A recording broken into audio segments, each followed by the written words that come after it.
thing I forgot to put in the car, as well as the extra microphone, so we can share if we need it. I was All right. updating my list, I have. Okay. So the question then becomes is, you know, because normally my voice carries pretty good. Taking, if it's picked up, It'll pick it up, but it's always better with this thing. All right, everyone, welcome to the January 6th Vigil in Northern Neck. We gather here every Friday night from 7 to 9 p.m. and have been doing so for well over a year. No longer at Northern Neck Regional Jail for reasons that we'll get into at some point, but it's also warmer inside the VFW hall. it's a positive thing. You can have dessert. It is day 1,137 since January 6, 2021. And today is February 16th, 2024. And as usual, we'll start out with a prayer. Heavenly Father, please, as always, watch over every person who is touched by the January 6th debacle on our nation. Give them guidance and support, especially the families who are missing their loved ones. Give them the strength to get through these times. And give the J6ers courage and fortitude to get through 2024. I believe this will be their last year in jail with your blessings, Lord. In Jesus' name, amen. I pledge allegiance to the flag of the United States of America and to the republic for which it stands, one nation, under God, indivisible, with liberty and justice for all. You know, I was always wanting to ask you, you can do it on camera if you want, about the drum circle stuff that you do. Tell me about that. I don't know much about it, but I know a lot of people really get into it and they travel around and do different things, so what's that all? I had a young man. I had always been a guitar player and a vocalist since 1984. I played at farmers markets and stuff, and I had a young man come to the farm when we opened, and he was into drumming. And so he taught me the beats, and for a few years there, we were just having a great time with it. It was just fun. I learned some Earth songs and some Native American songs, and we had some Native American people that have joined the farm, and we were just having a good time with it. And then we started doing lots of groups. Special needs groups and kid groups and school groups and senior groups, and so we develop programs to meet each need, and it's very healthy to drum as you're sitting around. We have a big bonfire area at the farm, and so we get around it with a fire going, and everybody's drumming, and sometimes we'll sing, sometimes we just drum, but it your heartbeats join, and it helps people with Tourette's and all kinds of things. It calms people. A lot of people are suffering from anxiety today. Finding that works. Our farm, we're kind of a unique animal, which we're just kind of going as God leads us, but we teach people to grow their food, grow their medicine, be a homestead like we are. We're teaching people to be a homestead, but we add the music. So, like I said, I do guitar and vocals, and then I added the drum programs, and now I've added a bell program too, which is being very well received.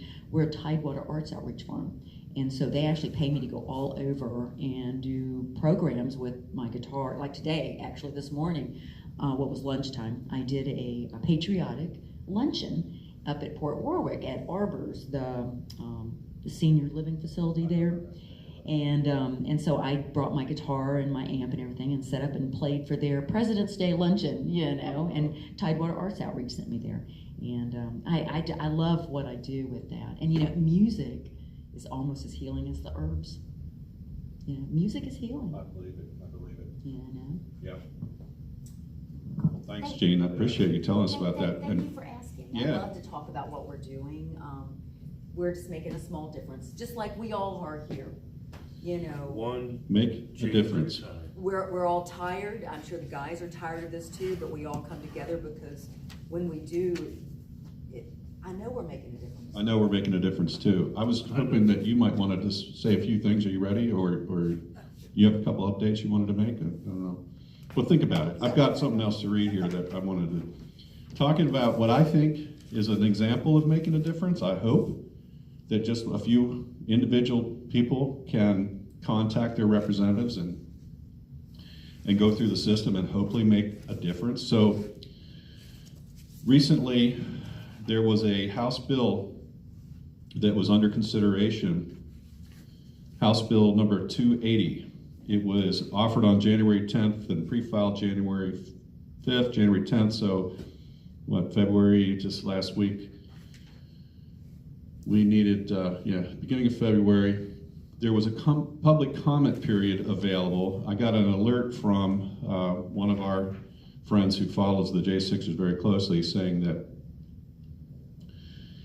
the bill was going to be heard the following morning, and there was an opportunity to sign up to speak in public comment if you do so by midnight, which I did, and then came up with my comments. Here's the gist of the bill. Again, House Bill 280, regarding insurrections, elections, and prohibition from serving in a position of public trust, civil penalty.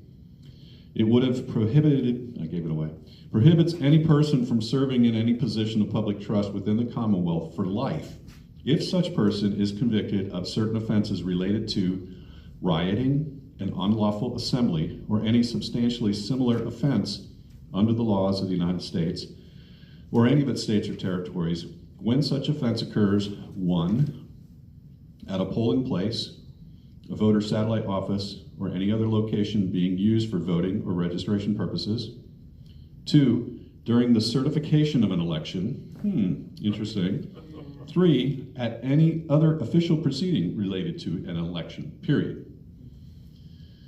So item 1 sounds like a reasonable thing, right? You know, we don't want people to riot at a polling place. That's a sacred spot, right? But the other 2, my goodness.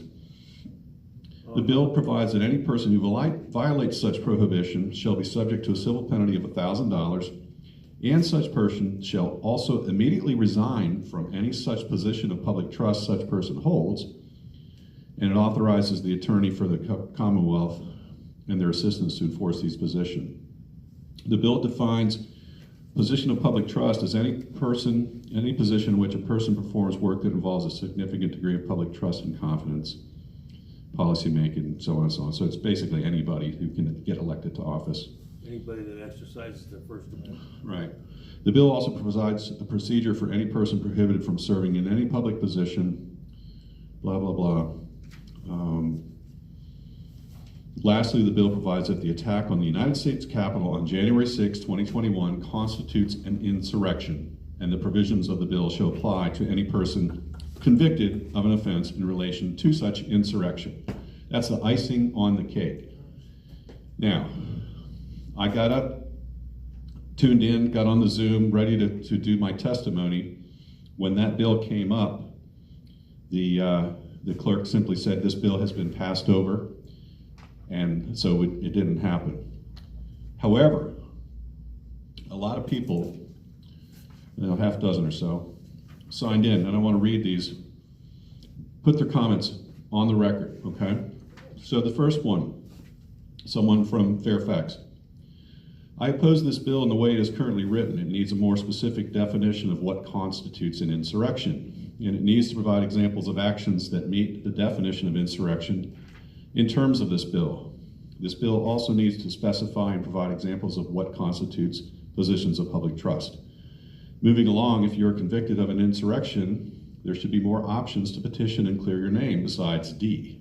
Any person prohibited from serving in any position of public trust within the So he goes on and on, he or she, and it's a very, very long but well-written, poking holes in all parts of the pieces of the legislation. Another one from Gloucester. Insurrections historically have been armed uprisings, and mere riots or protests are not insurrections. What makes an insurrection here, meaning the American colonies, always more formidable than in other places is that there is a law of this province which obligates every inhabitant to be furnished with a firelock, bayonet, and a pretty considerable quantity of ammunition. That is a quote from Brigadier General Lord Hugh Percy, Royal Army, Boston, 1774.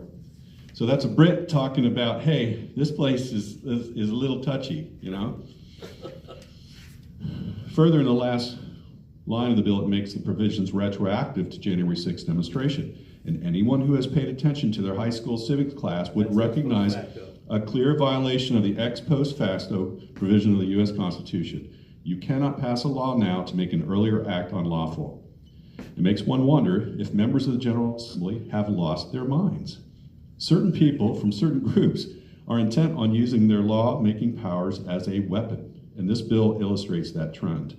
I find this trend in Virginia quite unsettling, and as though we have forgotten our foundation set in the 1775 revolution and real insurrection against the crown. Wasn't that cool? Really, really well done.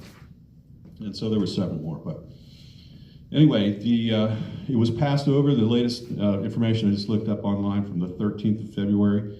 It was passed out of committee, meaning passed over of committee. That means it dies in the committee, and it did not go to, what is it called again when they switch over? The bills from the Senate go to the House, House go to the Senate. Session, succession, something like that. Crossover. Yeah, Crossover. So anyway, that was pretty cool. Yep. So I'd say, hey. I love my people.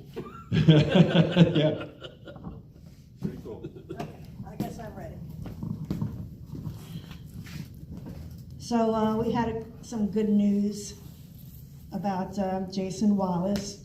He went home today from the Gulag from DC, going back to Missouri. His brother's picking him up tomorrow. He was released today, but his brother's picking him up tomorrow. And we had several new people who are in the Gulag now. We have our first female. Her name's Olivia Polak, and her husband, Jonathan Polak. And they suggest if you could write to Olivia because she doesn't have anybody to talk to over there. There's a father-son. The son's name is Francis Azari, and the dad's name is Farhad Azari. He's 65, so he's an elderly gentleman. And calling him John George Todd. So the guy with three first names. So they're kind of making fun of him because he has three. They don't know if to call him John, George, or Todd. But anyway, one of them will work.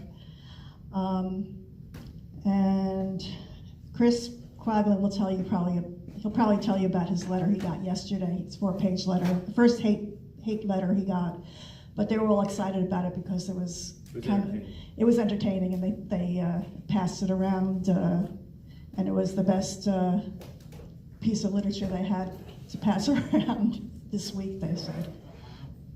But I'm sure that they'll probably say something about that tonight, especially about Jason Wallace going home. Cheryl, what happened with the gentleman that wasn't getting his meds? Has anybody heard more about that?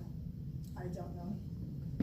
Remember, everybody was Yeah. calling. That's Reed Christensen. I know Yes. his wife was online last night. But Well, so speaking about, calls to action, right? That was a call to action we put out, and a few people did call and get through, so that was good. But then maybe we have to be, everybody needs to consider it.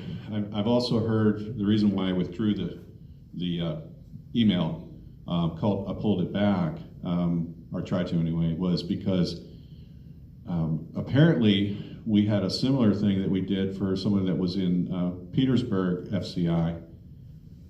And the concern is that in the federal system, they don't take very kindly to getting phone calls. And it might be hard on these guys. So it's a tough call. And I've talked to people, Mickey and others, who are in the middle of all this. And what's the right answer? Nobody really knows what's the right answer.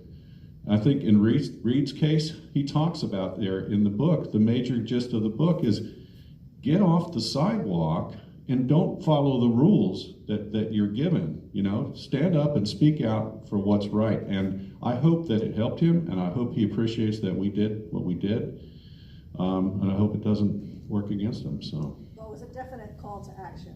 So you all mentioned it to do it, and I think I called 3 times. First time they just answered and said, okay, call in an hour. They didn't even say, ask for anything. Second Well- time, they said, who are you calling about? And I mentioned the person's name.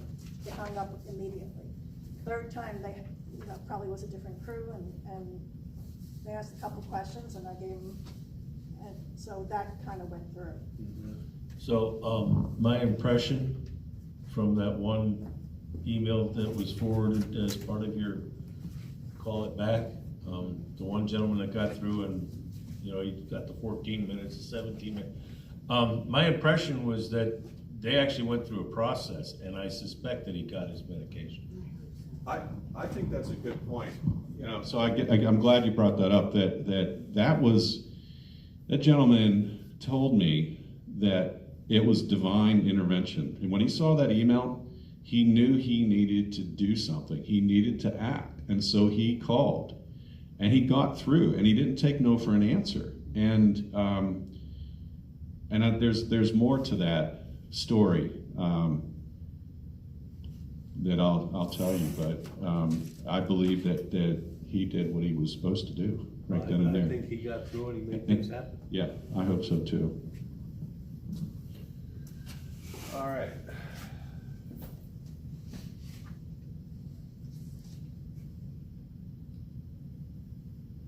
What else do we have, guys? Somebody started talking about President Trump. Who wants to talk about? Who wants to talk about today's court proceedings? And so, what's the judge's name again? I never can remember. He's just Arrogant Aragon, something like that. Yeah, something like that. Something like that. Yeah, The there woman, you go. Letitia something, or? So, yeah, the judge, we all knew what he was gonna do. He telegraphed it before the process even started. So he fined Trump $350 or more million. And of course, Donald, he posted write-up after write-up after write-up on Truth Social about it. Mostly saying that it's all incompetent. I'm personally waiting for the appeal. Because that's the way that works, right? You're $350 million, you don't just cut a check. That's, for a small percentage of that, you can hire some lawyers and go appeal. Anyhow, so that's exactly what's gonna happen there. But then down there in Fulton County, we find out that Fannie Willis, who's got a fake Fannie, is getting roasted in the courtroom, doesn't seem to realize that, yes, she is about to be prosecuted. And it's just kind of a beautiful thing to watch because the whole thing is coming unraveled. It's starting to show in a courtroom that her entire pursuit of Mr. Trump was purely political. There's nothing to it. The election was stolen. But the point is that all these, the CNN's starting to cover this stuff now. Trump won. And Fannie Willis, she's like one of the Supreme Court justices that can't figure out what a woman is. Well, Fannie Willis doesn't know what a continent is. What continent? They asked her, have you ever been to another continent with this guy that's your married lover? And she says, I don't know what continents I've been to. I don't know what continent is the Bahamas or Belize or I don't know what continents those are in. So she embarrassed herself yet again for another day in front of God and everybody, right there in the courtroom, knowing that and it's beautiful because there's cameras in there. The cameras, microphones, everything. God, if it was Trump on trial, they'd ban that stuff. Anyways, so these are the things that are happening in small doses. There's actually more than one human being can consume happening in one day now, so it's kind of tough to track all of it, and somebody's going to come up with something. Oh, you missed this. Did But you yes. hear when her dad got on there? Oh yeah, her dad says, this is Quite a priceless. colorful guy. He says, Fannie's it's normal for someone to have such a big, huge wad of cash to pay bills out of. That's a black thing. I taught her that. He said that. Oh, you've got to be kidding me. It's like, really? He said, I You taught just her said that to have cash. So, Oh, anyway, so he threw the card. Hmm. Just kind of crazy. It's crazy. That was nuts. Thanks for reminding me about that. That's awesome. And then the lady with Trump, when she was reading it, Letitia James, she was so dramatic. Did you hear that? I She didn't was get to so catch the video of it, but dramatic. I'm sure I could go home and watch it. It's probably been reposted a bazillion times. Now, that only pertains to New York, right? New York Southern District. I mean, it doesn't hurt his businesses around the world or anywhere else. It's just New York. He can, right now, if it stands, he can't do business for like 3 years. He's gonna be monitored. His sons can't do business in New York for a couple of years. I mean, it's just, I think it's all a New York thing, isn't it? I don't know where the jurisdictional lines go. I don't think it's federal. It's like when you have a case in front of the arbitration court in Delaware, and that's where your business is based in Delaware, because a lot of people do that on purpose because it's favorable.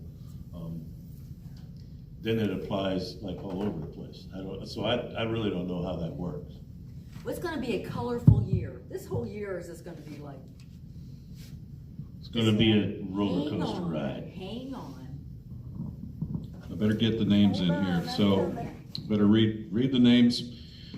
Again, trying to make sure this list is filled completely out, but these are the names of the gentleman and lady that passed through the Northern Neck Regional Jail to our knowledge. And again, there's probably some that I'll miss, and I apologize, but they won't forget it, I'm sure, is what everybody tells us, right? This place, of all places, Northern Neck Regional Jail. So that's why we're keeping an eye on the Northern Neck Regional Jail.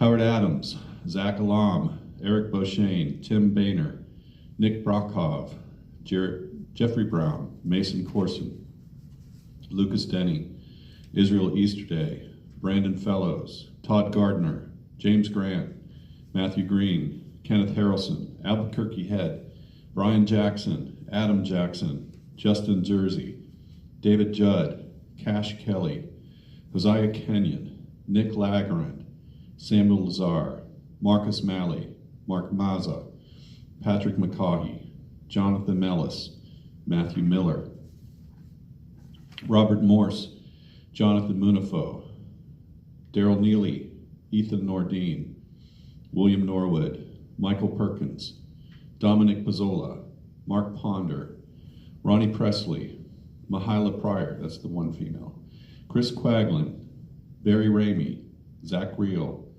William Reed, Howard Richardson, Thomas Robertson, Daniel Rodriguez, Jeffrey Sable, Ryan Samsel, Ronald Stanlin, Troy Sargent, Jeffrey Sills, Andrew Taki, Enrique Tario, Curtis Tate, Ricky Wilden, Shane Woods, and Kyle Young.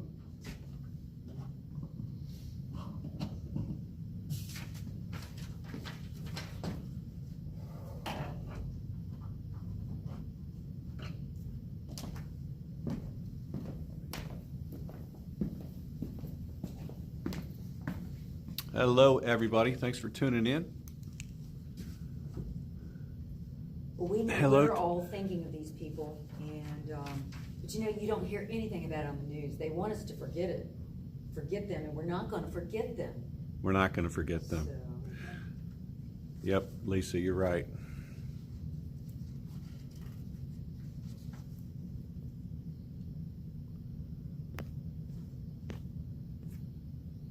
which jail is that new woman in? Is she in DC? Yeah. In DC?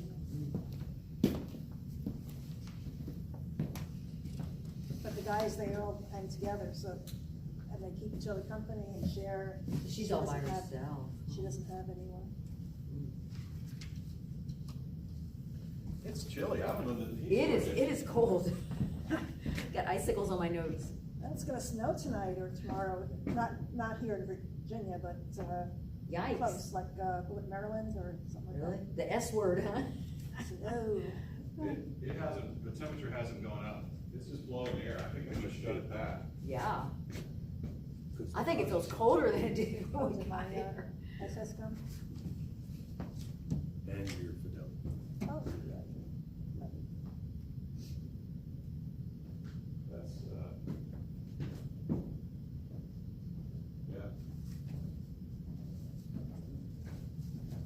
go back outside, we're gonna be bringing heater. Yeah, exactly. Well, we will go outside as the weather gets a little nicer, I'm I sure. was wondering if we would. Yeah, I think so. So, I go by there, coming there, and I keep looking over there. Yeah.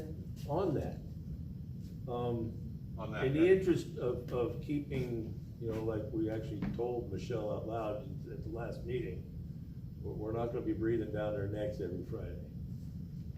We got space right out here, outside, we set up a picnic table and just do it right there. Right? Yeah, yeah, dude. Yeah, I think so too. That'd be nice. That'd be nice.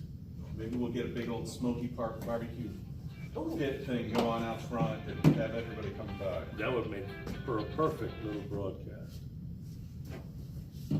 Hello, this is a prepaid call from an inmate at the Washington, D.C. Central Detention Facility. To accept this call, press 0. To refuse this call, hang up. Your current balance is $79.93. This call is from a correction facility and is subject to monitoring and recording. Thank you for using Global Tel-Link. Hello from Northern Neck. What's going on, Patriots? How are you? Doing good. How are you doing today? I'm all right. Can't complain. Turns out I'm certifiable.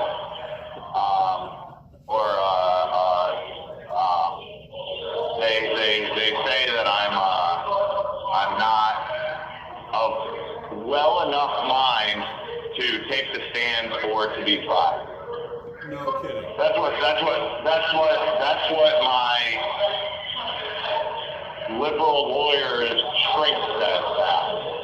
So after I tell my liberal lawyer the whole spiel that, Tom, I know you know, going back years,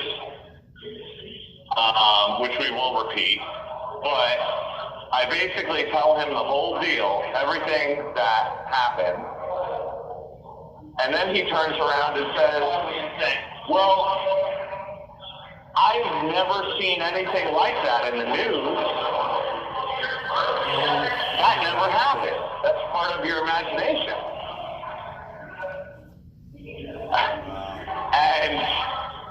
And I don't think that really happened. And I said, oh, really? I said, that's funny because for 3 years the FBI was trying to get that out of me. And he goes, well, that's not even believable. When did this all come down, Chris? Okay. This happened, my lawyer just came and saw me yesterday and said, by the way, I don't think that you're a competent defense trial. Yesterday. I'm like, I don't even know what to say about this.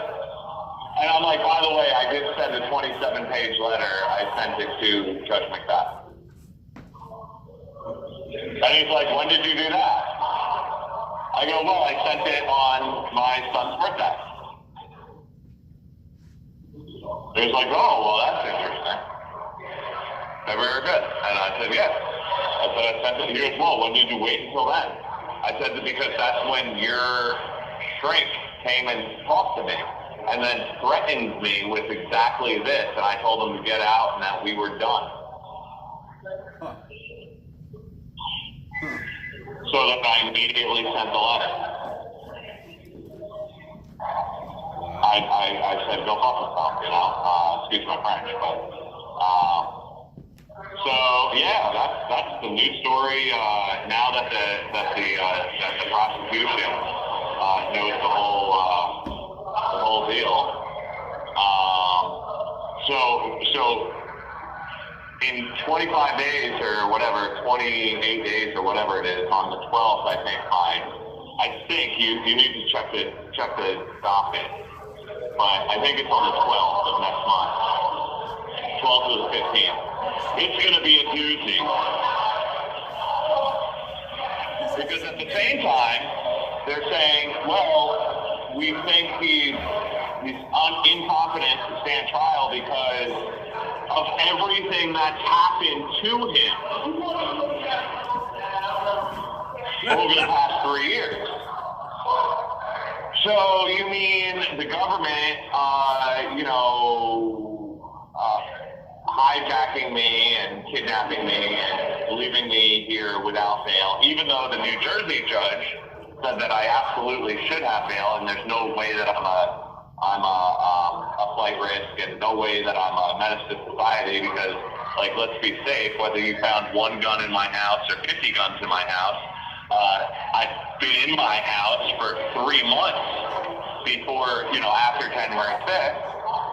And I've been a lawful gun owner for all that time, and, I didn't go on any shooting sprees or even have the cops call on me, or even had 1 speeding ticket in that time. So you can't say that you're a menace to society. You can't say that you're a flight risk. We're going to take his passport, put an ankle monitor on him, and whatever. That's it. Like, you're done. But no, I get into D.C., and they say, oh, you're a domestic terrorist. You can't have bail. But now there's a guy just out here today, Jason Wallace. Good news for him. He just got bail for a bond. Just got bond. No problem. Guy before him. Jason had some priors, I think, a while ago, but still had priors. I didn't have any priors. I did DUI when I was 21 or 22 years old. There was no accident, and, I lost my license for 3 months because I blew a .08. Parked on the side of the road. Like, keys out of the ignition. How I even got one, I don't even know, but the fact is that I did. So, 15 years ago, I got a DUI. When I was 18, I got arrested in a beach town in Jersey who live off of this stuff, and they arrested me with a pop pipe. So I paid a fine. That's the extent of my criminal record.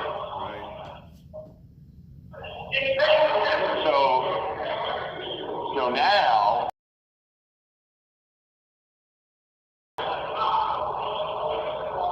court-mandated lawyer who sees me 3 times and starts down this road of, hey, I think this is your best bet,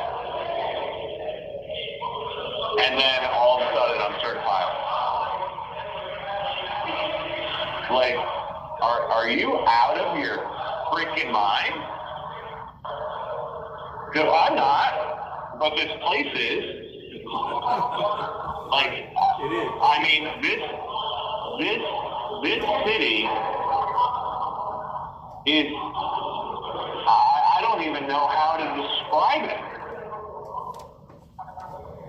The fact that this is our legal system in America is so ass backwards. It's insane. This is the same jail where you can't get an MRI for a busted knee for 4.5 months. But all you have to do is say, hey, I'm a man in a woman's body and I want to transition, and they will immediately start you with hormone blockers. This is the same jail that say, hey, listen, it's illegal, no means no and yes means no, and PREA and this and that, but if you want condoms, you can get them no problem. Speaking about Ms. McCain, I asked for my condoms over a week ago, but I didn't get it. So, at least she's being consistent. It doesn't matter whether I literally wanted to send stuff in for pro se. I know you guys were there for those rants. I wanted to send stuff in pro se for 6 months? And they wouldn't allow me to do it. They wouldn't allow me to send anything in to the courthouse with a certified mail. Breaking every rule there is. martial laws, human rights violations. I mean, literally, the fact is that I'm being starved to death in this jail after Melissa Jackson, the prosecutor, and the Judge McFadden go into a private room on August of 21, go into a private Zoom room, come out of it after I had just switched lawyers, mind you. And my new lawyer wants nothing to do with talking to the feds or anything else, because that's what I told her. My first lawyer said, hey, listen, I think you should talk to the feds. And I said, absolutely not. And then they tried to scare me with throwing me into a gang unit inside of Essex County Jail. And that was the worst thing the feds could have done to me. Because as soon as they realized that, hey, listen, Chris isn't a racist, and he's actually a pretty good guy, and he's not a pedophile because he's, you know, white guy in a orange, meaning, or not orange, yellow, meaning he's a fed. So he's not a pedophile. He's not, you know, this, that, and the other. Oh, he's January 6th. Hey, man, half of those guys, you know, really mess with Trump too. Hey, man, first step back. Hell yeah, man, this stuff's gonna get like years off of our sentence. Awesome. Homies in jail don't mind Trump. They really don't. I realized that, listen, if I am going to have to do some time, and no, I'm not going to have to do 45 years, like the first 3 charges that I was ever brought up on, and the feds and the government and the newspaper and the media says I have to do 45 years and everything. No, I'm not going to have to do 45 years. And oh, by the way, you should read this book and read that book. And oh, by the way, this is what you're looking at. Oh, by the way, if you are going to be on the yard, you really don't want a snitch jacket. And you're going to have one if you talk to the feds. You don't want to be in TC. He goes, dude, you're a very, very talkative guy. Everyone knows that. Dude, listen, you're not going to make it in TC. What if you have to do 7 years? Let's say you have to do a 10 years. So now you have to do 85% of that. So 8.5 years, you're going to do that in TC, locked down for 23 hours a day sometimes. Dude, you don't want that. Believe me, you want to be out on the yard. You'll be fine out on the yard. I have special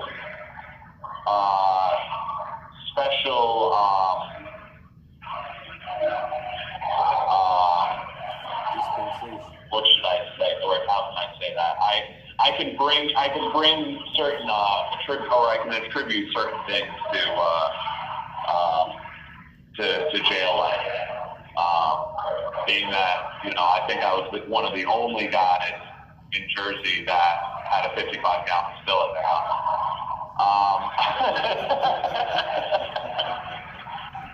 Believe me, you'll do fine. Believe me, you'll do fine. You just get in a right group of people, you'll be fine.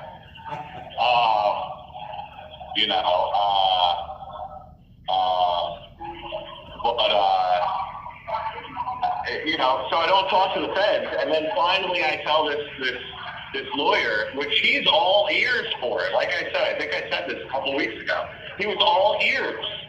And then all of a sudden, he sees me a month later, and he wasn't. Like, hey, I don't know, maybe he talked to, a certain 3-letter government agency. And then all of a sudden, this happened, and this happened, and this happened, and this is them cleaning up the mess. I don't know. But it's absolutely insane, because the only thing I wanted to do, the only thing I ever wanted to do, I had really, really bad taste in lawyers. My first lawyer thought he could handle it. I don't think he could. I don't think he ever would have, it would have cost me, $400,000 to stay with him, probably. I mean, even though we did technically have a do not exceed, so technically he couldn't charge me anymore. you know, he would have charged me for, oh, that's not covered, that's not covered, that's not covered. Oh, this wasn't covered. Oh, this isn't covered. Oh, your habeas isn't covered. Oh, you're this, that, blah, blah, blah. I would have been in $250,000 for the last 3 years. But you didn't, Been able to, go ahead. you didn't get much out of him though, right? I mean, for the money that you paid. Nothing out of him. Absolutely nothing. He You have 1 minute remaining. stole 125 grand from me and said that he watched 800 hours of video, which we all know is BS. And when I asked for his notes, he had nothing as far as notes. And he was unconstitutional the whole time. So, but then, and then Joe McBride happened, and then John Gross happened, and then Maria Rodriguez happened. And every single one of them gave me advice, and every single more and more advice was wrong and wrong and wrong and wrong and wrong. And now I'm stuck here with a public defender who now says, it's going to make a hell of a book eventually. Mind you, the FBI, Benjamin Fulk, gave me granted immunity. We won't even charge you. You'll be home tomorrow. We won't even charge you. You'll be home tonight, rather. We won't even charge you.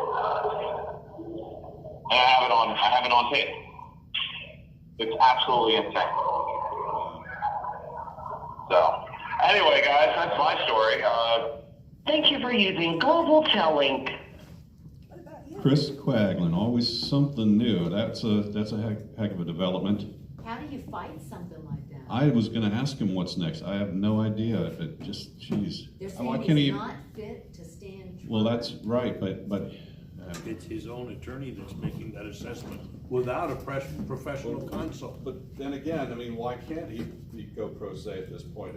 Has he signed that right away at some point along in the process, you know? I don't know. I think he talked about that one time, like last year, sometime. Well, It that's sounds definitely good. utmost on his mind. He didn't even mention that letter. You didn't mention that they took away the honey and the sugar today. They took that away? Yeah, the commissary. Did they? Yeah, so no more sugar and no honey, so no sweeteners. You know, I remember raising children and giving them sugar and honey was definitely not good for the parents. Is that a permanent thing, or are they just They're out all- of it right now? They were all happy that they got all these new commissary Yeah. stuff in. I mean, now they took it away.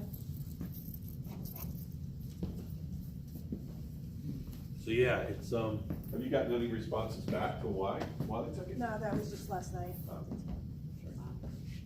yeah, so You know, our entire system needs to be rebuilt. It does. And I don't mean that the Constitution needs to be revisited and rewritten or updated or anything like that. That's what they wanna do. They wanna I'm not in redo all favor of that constitutional convention that not everybody's. No. Some people are talking about wanting to have a constitutional convention, and I'm thinking, no, that bar needs to be considerably higher. Yes. We don't even wanna go there. No. Hello, this is a prepaid debit call from Mark,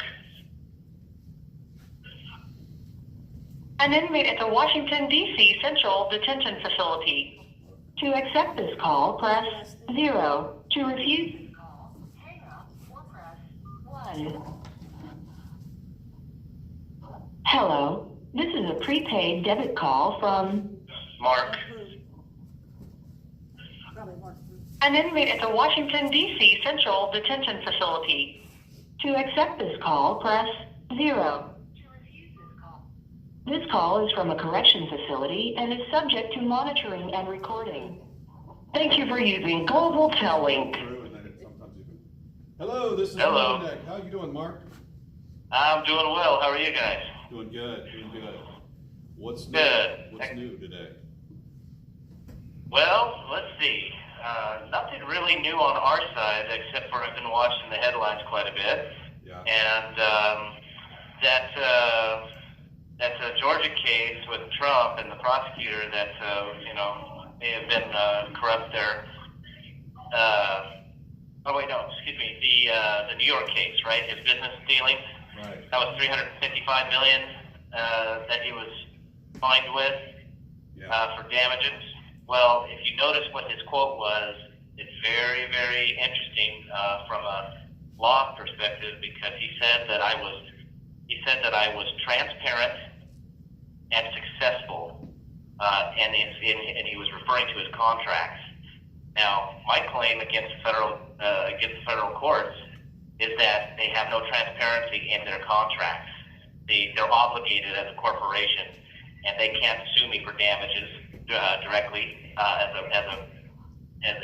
a person. That's why they have to switch you over to a mortgage-backed security, to which you become an obligation, and so and you're held as collateral. So that is an interesting comment that he made, and I do believe that is going to be that number that they threw out there, that $355 million, is going to has set a precedent for civil suits for J6ers.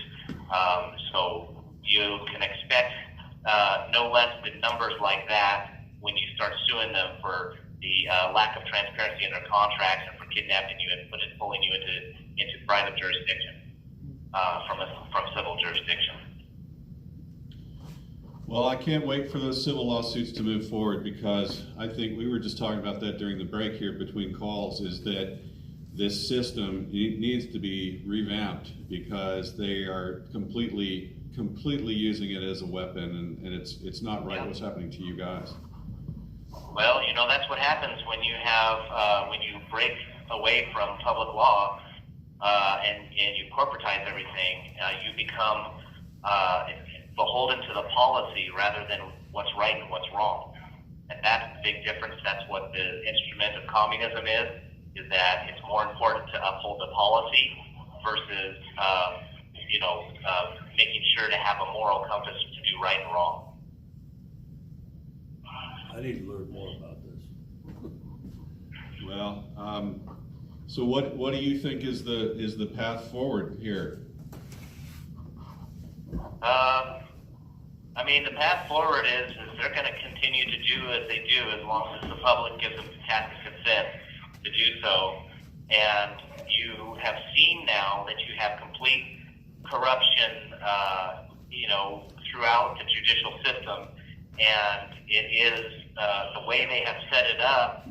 They have set it up as a fiduciary, and because they've set the court system up as a fiduciary, they are impractical. You don't want to bring a lawsuit to them. You don't want to submit a lawsuit to them or a grievance.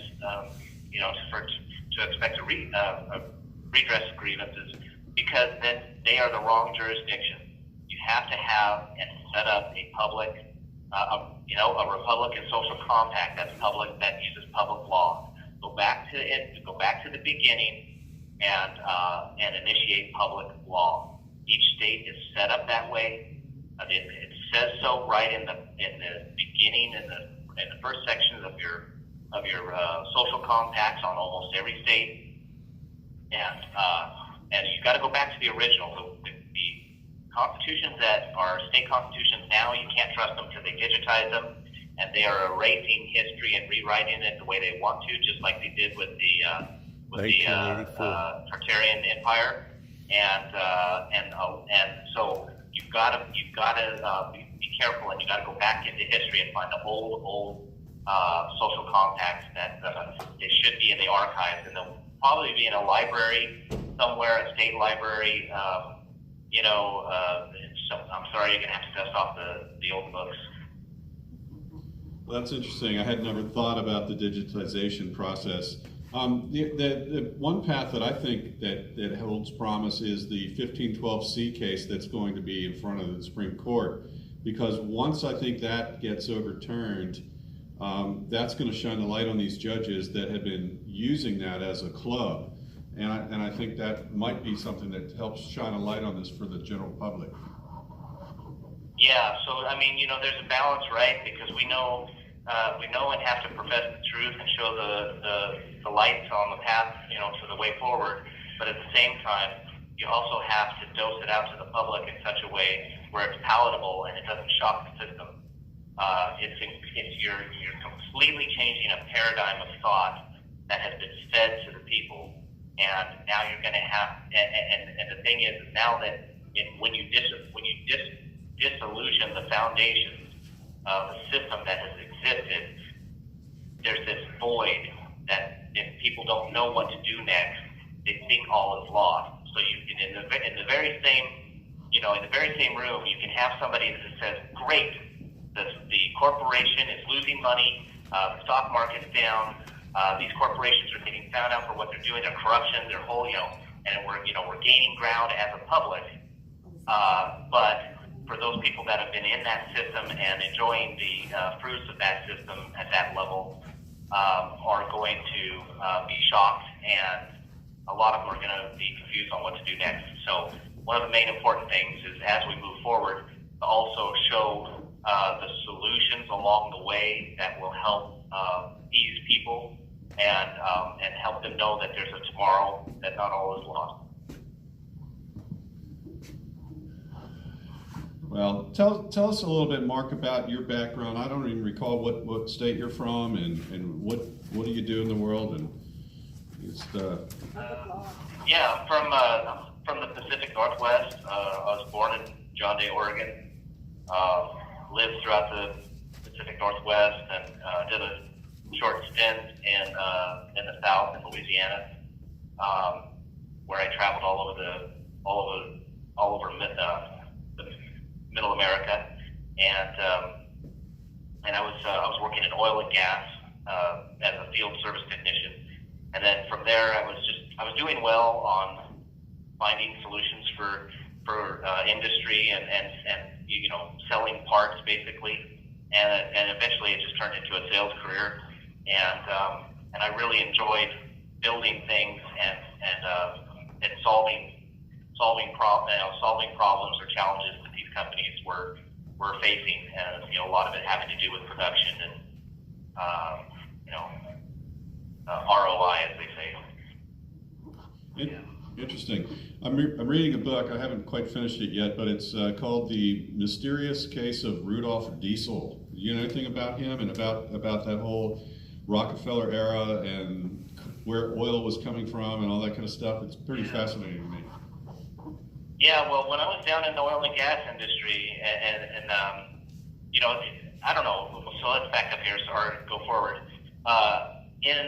Right around when Donald Trump got into office in 2017, and he started declassifying documents, and a lot of people thought that the declassification of the JFK files were just the subject of JFK, but it went a lot deeper than that, and it actually released a lot of files that were kept from of Nikola Tesla's findings.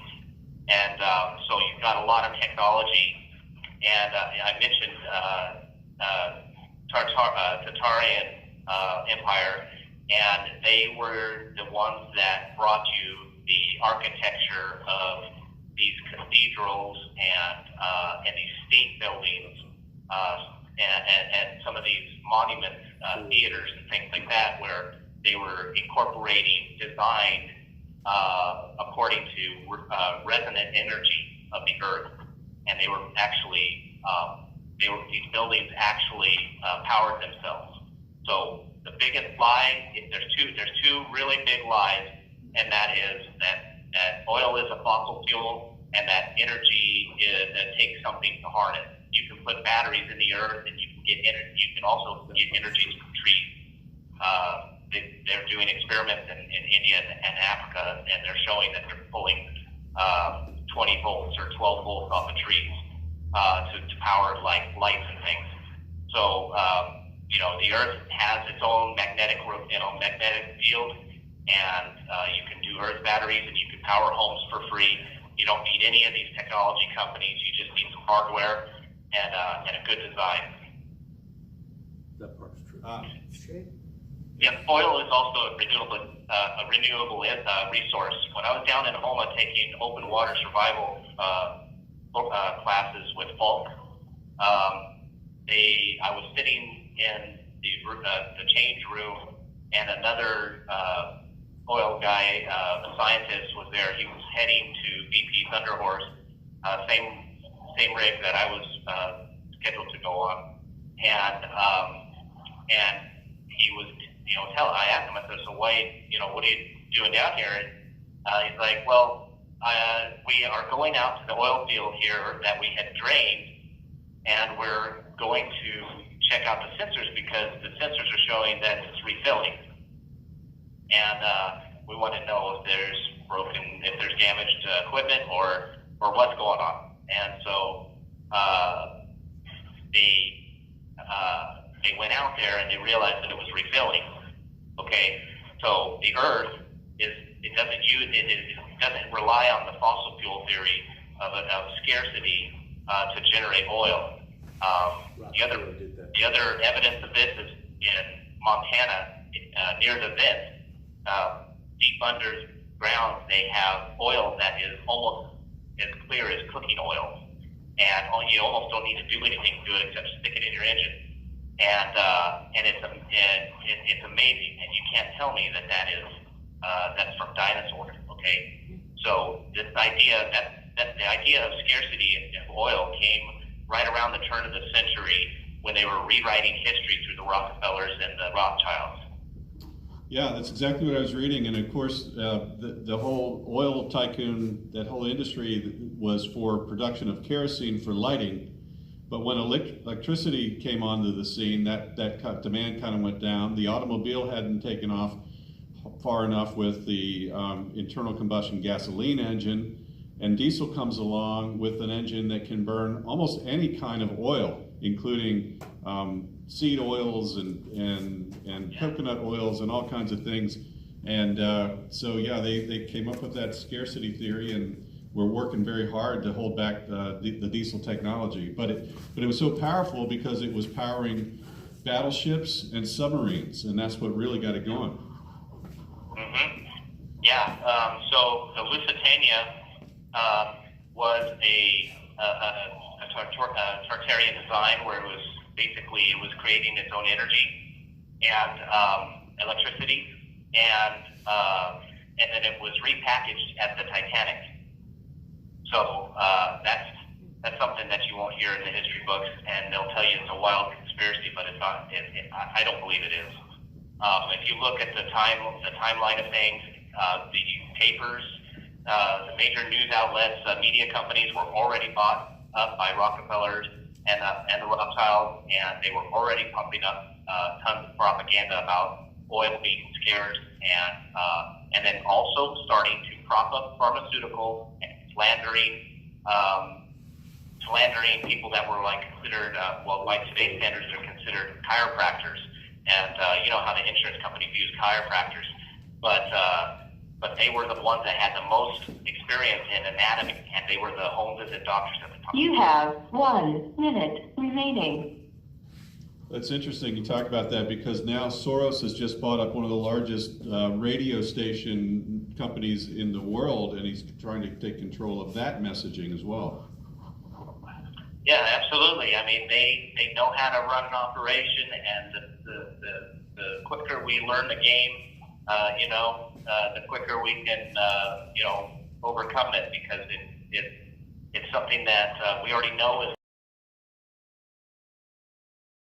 and just a matter of people waking up to the idea of it and seeing the vision of the finish line in their head. So we'll bring everybody there if we can get the message out. Well, that's cool. A great talk tonight, Mark. Appreciate it so much. Absolutely. You guys have a blessed night, and keep fighting the good fight. All right. Thanks a lot. God bless you. Yeah, You too. Bye. I mentioned last week that Rockefeller Thank you for formed The medical sciences component of Johns Hopkins University, and the guy that he pegged to actually build out and establish that leg of Johns Hopkins. This is back, right at and shortly after the Spanish flu. So that's the time frame that we're talking about. And the guy that he tapped to build that leg of Johns Hopkins, his name was Frank Gates. Oh. Yes. There's a setting. Uncle 2 generations what do we got here? There's a setting on the thermostat that says cool, and it was set to cool. And so when I turned the thermostat back down low to turn the Oh, Lord. non-working heat on, I think we've been chilling ourselves out. I thought it was getting colder. Here's your in here. sign.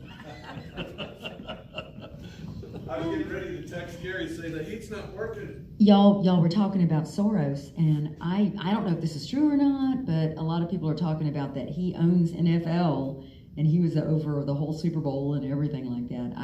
I don't know. He's got his hands in everything. When you got his kind of money, you can put your hands in a lot of things. I mean, if you look at it, like, so, when was it? Last year sometime. Bill Gates buys like a quarter of the state of North Dakota. Oh, yeah. And like, it's okay, it's all good. Nobody raised an eyebrow over it or anything. Yesterday I saw a report that Saudi Arabia has this big, huge alfalfa farm down there in Arizona, and the ranchers around are saying they're draining our wells because they're watering these massive alfalfa fields with well water, and they're taking it out at a rate faster than it naturally replenishes. And oh, by the way, their product gets shipped to Saudi Arabia. Right. So I was like, you've got to be kidding me. This is ridiculous what's going on here.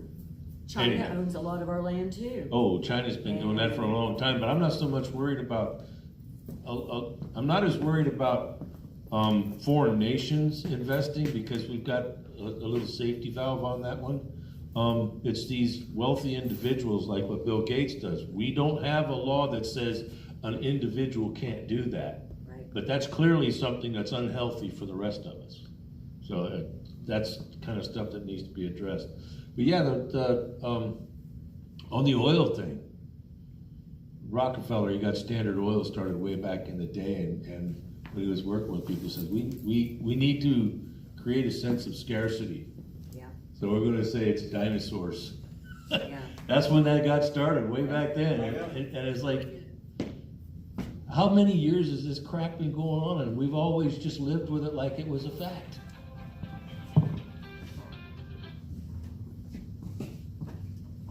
Hello, this is a prepaid call from Dominic Fox. an inmate at the Washington, D.C. Central Detention Facility. To accept this call, press 0. To refuse this call, hang up or press. Your current balance is $78.23. This call is from a correction facility and is subject to monitoring and recording. Thank you for using Global Tellink. Hello. Hello, Dom. How you doing tonight? I'm doing very well, Tom. How are you at the Northern Neck Patriots? Oh, we're well. We're a little chilly. We're inside, but me, didn't have the thermostat set properly, so we've been chilling ourselves out instead of heating ourselves. But hey, we figured it out. Well, you're at least with some Patriots. I know you guys you'll get it figured out and get warm, and either way, I know you'll stand together and keep fighting for truth and justice, like you guys have been for so long. But I'm glad you're getting warmed up. Just wanted to pop on and say thank you. It's been a while since we've talked, but I wanted to say thank you to everybody out there that's doing what you guys are doing there at Northern Neck, to the crew out at Freedom Corner, to the people that come to visit us. We really appreciate it. But also, congratulations to Jason Wallace. I don't know if you guys have heard yet or not, but he just left a little while ago. And I'm always excited. It's a weird thing, Tom, when you get to make these great relationships with people, and you get super close to them, and we play cards together every day. We go to Bible studies and play basketball and hang out, and then they get on and go home. And on the one hand, of course, we're happy for them, but it's on another level, it's we hope to see him again. Hopefully, the next time at Mar-a-Lago or some other beautiful, idyllic Patriot location. Here. Yes. Yeah. All right. Yep. So where's he from? I don't know anything about him. Cheryl's been following people real well, but where's he from? Tell us a little Missouri. bit. So Jason's an awesome guy. He's from St. Louis, Missouri. A big Cardinals fan. I lived in St. Louis myself for a little while. We were able to relate on a bunch of stuff, but he was in the auto body repair business, but was picked up not too long ago. It actually came through intake with me, along with Jared Owens. They're bringing in dinner right now, so it may get a little loud.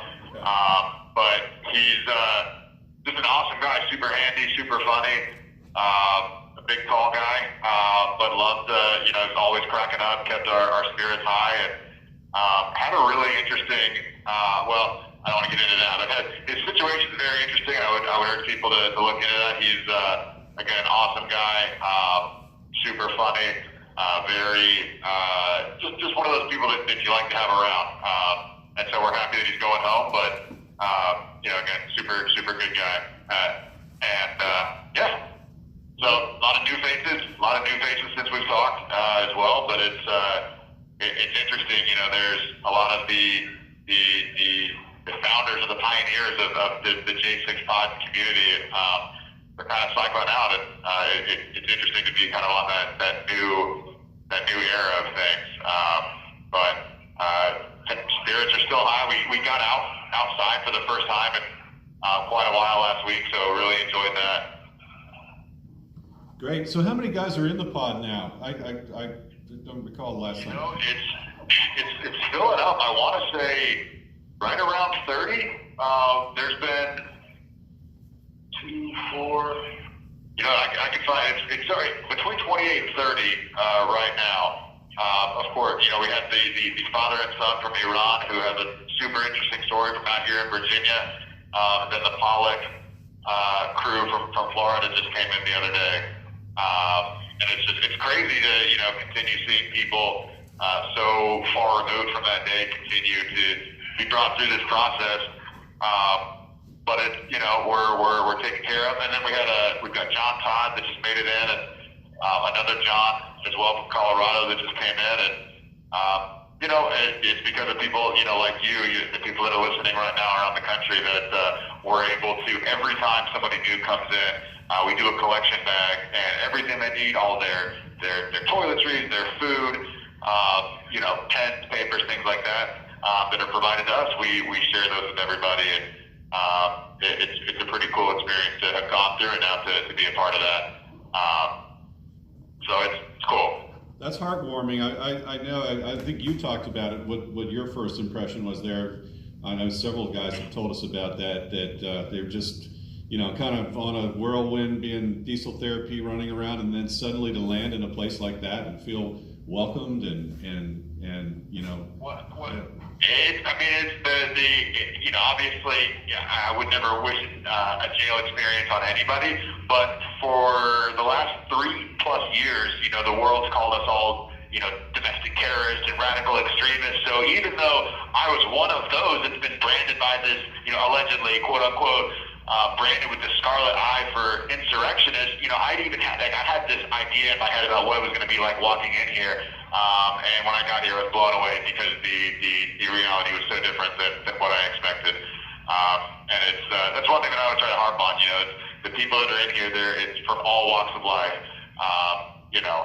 From your local mechanic, your nuclear engineers, pastors, great people, and everything in between. So the one thing that I did kind of want to talk about tonight was, and to not get lost in the weeds too much, but that special counsel report about President Joe Biden that said, we've all heard how they described him, and things that people on our side of the aisle have known and been screaming from the mountaintops for the last 4 or 5 years. Well, he said that special counsel Hur said that the jury wouldn't prosecute Biden because he would come across as sympathetic. And I'm just curious, because that's obviously he's talking about a jury in D.C., right, Tom? Where he may actually have a jury of his peers. The swamp runs deep. But I know where I'm from, where I live, there's a lot of words that, a jury may use to describe Joe Biden, and probably wouldn't be well-meaning. But imagine what it would be like for the men that I'm looking at right now, eating and enjoying dinner together, if we were able to have our cases and our situations viewed through a jury of our peers. Right. Do you think we may be found to be maybe sympathetic and our stories maybe heard of, and maybe shown a little more, I don't know, human treatment. It's interesting to watch because, you know, the situation with Joe Biden it continues to seemingly every day unravel before our eyes. It's, you know, these comments that have been made now publicly by the Department of Justice about this man, they're undeniable. And it matters to me that we can't get changes of venue. There's some jurors, as I'm sure you guys know, that have sat through multiple January 6th trials, and I'm just curious how anybody, whether it's, you know, drunk driving accidents or domestic violence incidents, anything, if somebody has been subjected to multiple instances of similar situations, eventually they're going to check out and they're just going to assume an automatic response.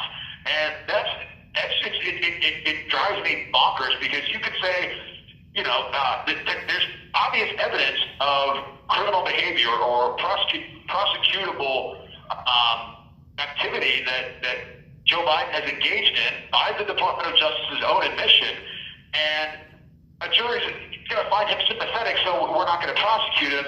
All the while, I'm looking at men right now who they can say, oh, you know, we have video of them walking in an alleged restricted area, but we will go ahead and prosecute them because we know we can get the conviction.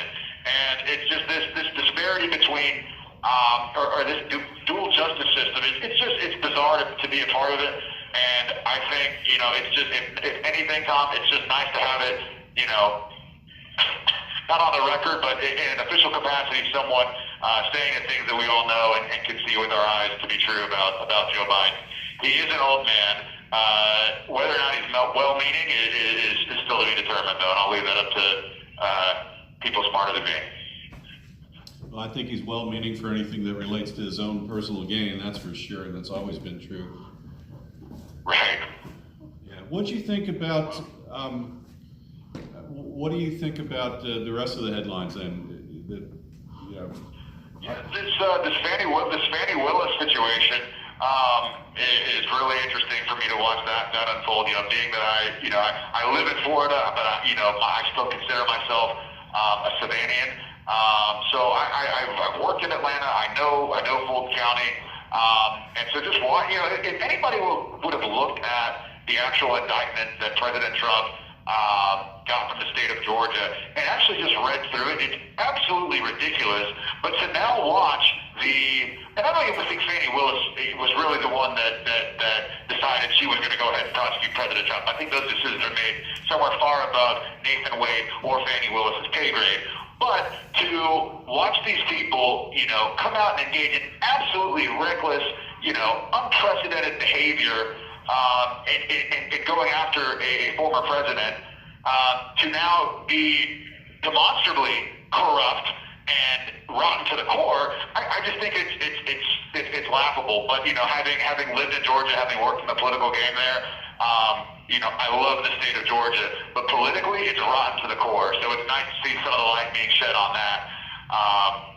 And it's just, there's a lot going on, but admittedly, I've been working on, I just finished an article about Daniel Ball and what he experienced at FCC Petersburg and the brutal beating that he took and the facial disfigurement that he got when two guards, who I named in the article, broke his front teeth out. So I'm trying to get that. I don't know, Tom, if you may know of an interesting little news outlet in your neck of the woods that would be interested in an article on something like that. It's a part of a two-part series, and I'd love to get it out to whoever's interested. But it's really important because the damage that was done to Daniel Ball's mouth has still not been addressed. His face, his smile is absolutely irreparably damaged. Well, not irreparably, but somebody needs to pay for it because the bill that he got was $25,000 or thereabouts, and it's an issue that needs to be corrected. But so far, after 8 months, he's not had anything done, and X-rays confirmed he needed root canals. And rather than immediately rectify the situation, he was shipped off here to the DC Gulag and is now, waiting for waiting for an opportunity to get these issues addressed, like so many other people that are having medical concerns just completely disregarded. But it was a nice experience. I like to write in my free time, but to tell somebody else's story was pretty cool, and it's something I'm looking to do more of, because there's so many incredible stories that are in here, and not everybody likes to sit down and get it out. But we've got a new writers club that actually started 2 Wednesdays ago. And so we're getting a lot of people together and trying to get some of these stories out, because, this is our life, our families, you guys, you've lived this. But, 30, 40, 140 years from now, the stories that we tell today are what's really going to echo into history. And I want to be a part of documenting that. That's fantastic. I'll tell you what, look at page 2 of the Northern Neck Sentinel, that little newspaper that you got. Page 2, it tells you where the address of the editor. Send it to John Haynes. I'm sure he'd be happy to publish it. Yeah. I'd love to do that. I was actually I've got it sitting at my dinner table right now, and I was reading. I love his first response. I think it's right there on page 2, actually, about just with the irregularities in 2020 are undeniable, and John's article speaks for itself. But I appreciate that. I will send that out there. And, anybody else that's out there, please feel free to reach out to me on the GTL Getting Out Of. Happy to send you a copy of the stuff that I'm working on. And as always, I again want to thank everybody for being there in Northern Neck. Thank you for everybody out of Freedom Corner and around the country that continues to make this unimaginable situation a little more manageable. And I appreciate that. Yeah, absolutely. I'm excited. I'll be headed up to DC later in the week, next week to. We have 1 minute remaining. So I'll be down at that vigil for a couple nights, hopefully. Awesome. Well, I don't know if you heard or not, but they're about to cut us off. So thank you again, Tom, Freedom Corner, Northern Neck Vigils. This is Dominic Fox, number 387287. Please check out on Rumble or Facebook. Chatham Free Press, that's CHATHAM Free Press. See some of the work that I've done, and if you're so inclined, my Give Send Go is Free Dom J6. Thank you guys.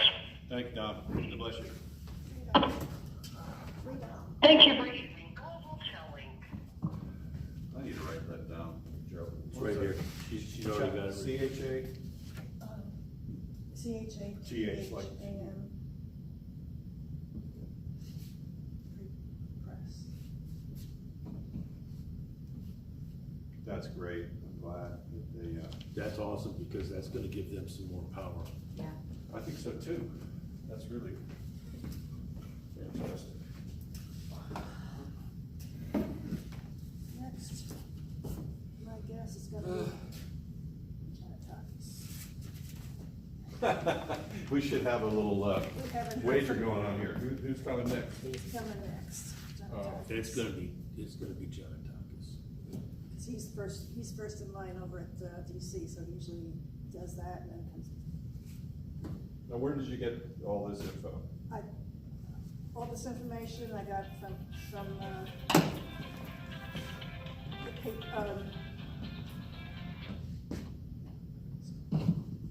Hello, this is a prepaid call from an inmate at the Washington, D.C. Central Detention Facility. To accept this call, press 0. To refuse this call, hang up or press 1. Your current balance is $76.53. This call is from a correction facility and is subject to monitoring and recording. Thank you for using Global Tellink. Hey, what's going on up there? Hey, this is John. It's not Quack, so I'm a newcomer to the unit. So Excellent. thanks, John. Well, actually, it's not excellent that you're there, but excellent. Right. What was your last name again? Last name's Grace. John Grace. Okay. Yeah, John Grace. Yep. So why don't you tell us a little bit about your experience, since you're kind of new to the pod? Sure. Yeah.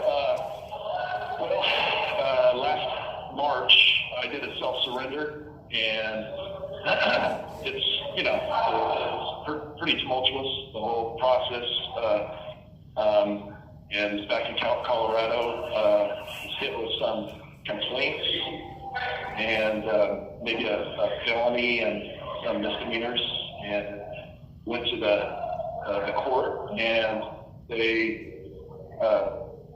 released me on my own recognizance, and indictment came probably 4 weeks later with grand jury, hit with multiple felonies and some misdemeanors. And Tom, you let me know if I'm talking too loud. I've got these earpieces in, so I'm not really sure how the volume's coming out on your end, if it's clear enough, okay? You're doing just fine so far. So this whole time I've just been on my own recognizance, you know, following probation and everything, and then went through ups and downs with some of the prosecutor and such, and tried to negotiate a plea in the August time frame. Had a couple of virtual appearances with the judge, and just noticed that they were coming pretty hard against me, and wouldn't really negotiate much with the plea. But my lawyer indicated that the plea is off the bill just because of the visual evidence and everything against me. It's just hard because no criminal history or anything like that. Ended up doing the plea around the middle of October last year, and probably because the judge found that I'm biased, the judge, and just hoping for the best. So, oh, go ahead. do you feel like you're getting good representation?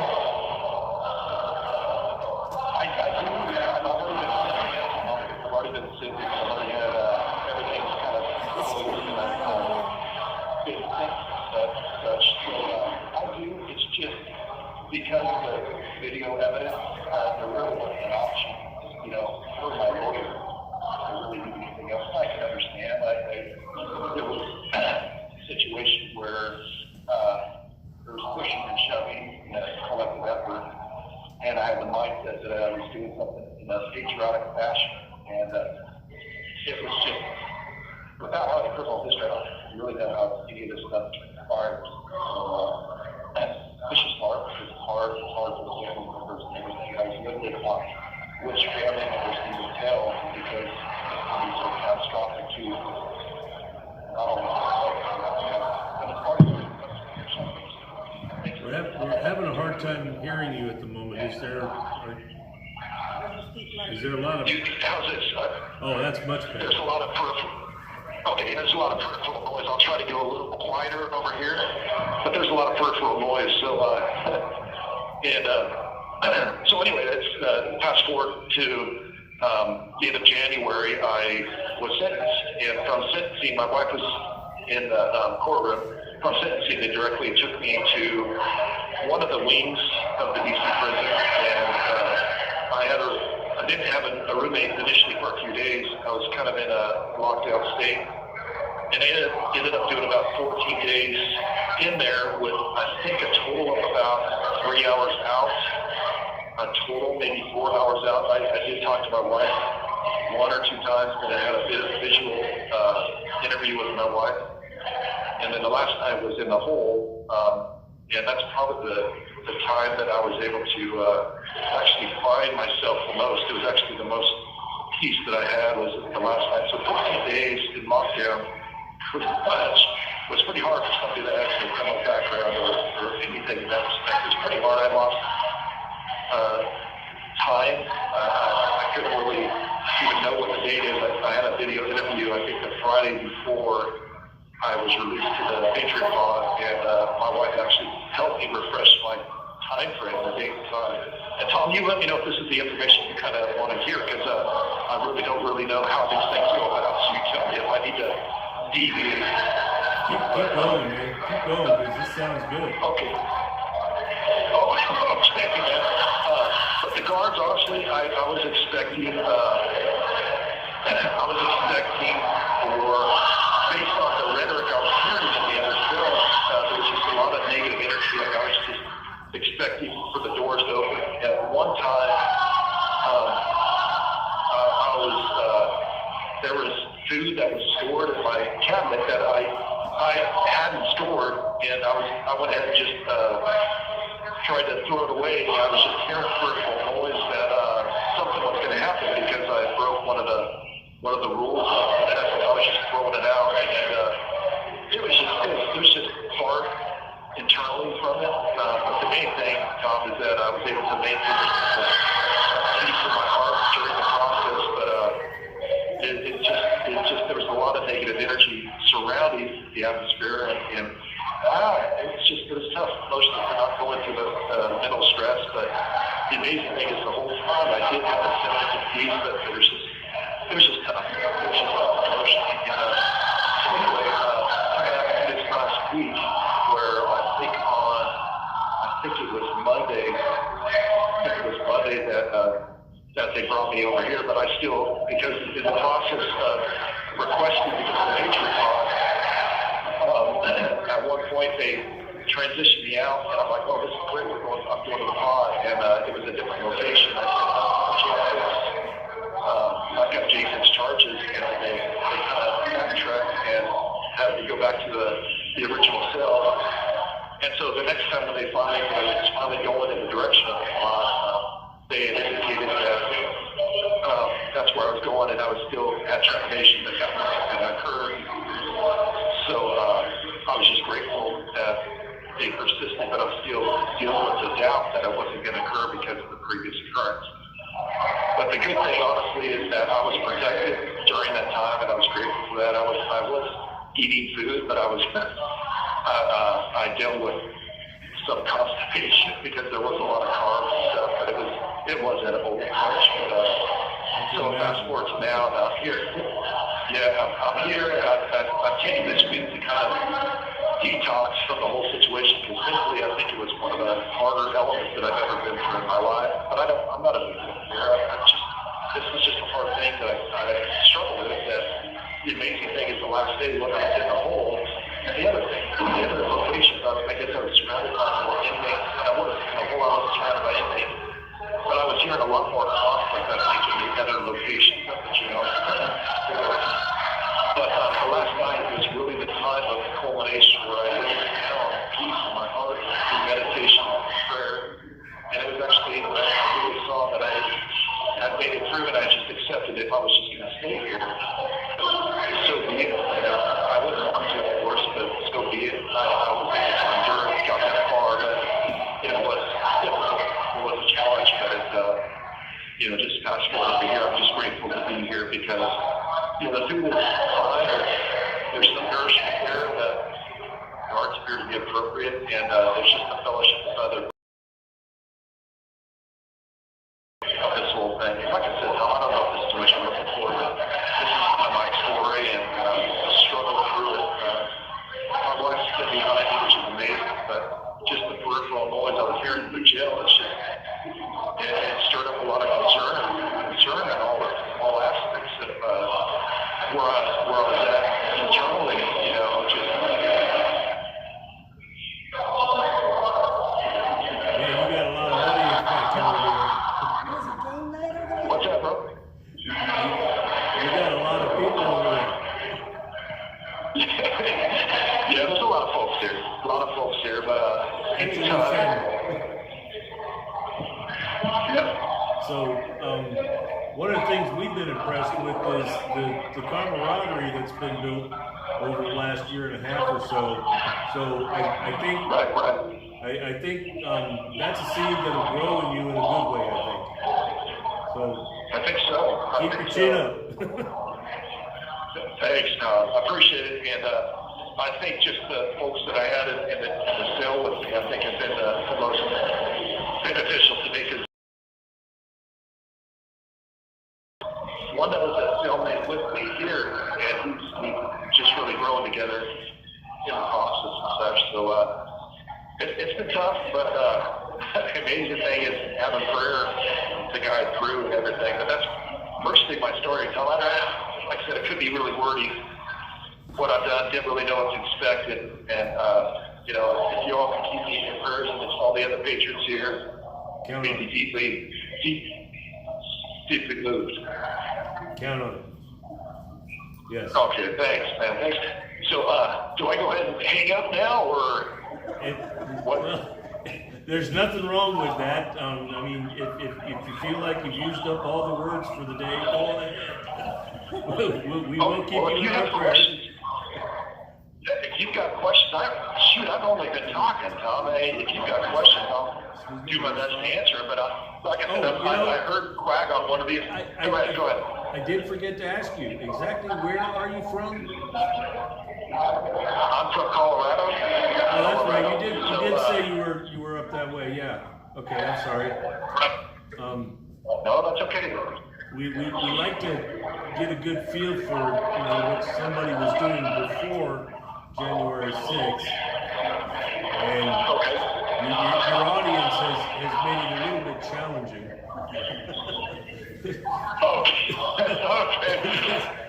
So, I guess it's the peripheral noise that you're hearing, is that right? yes, and it's competing with your voice. So.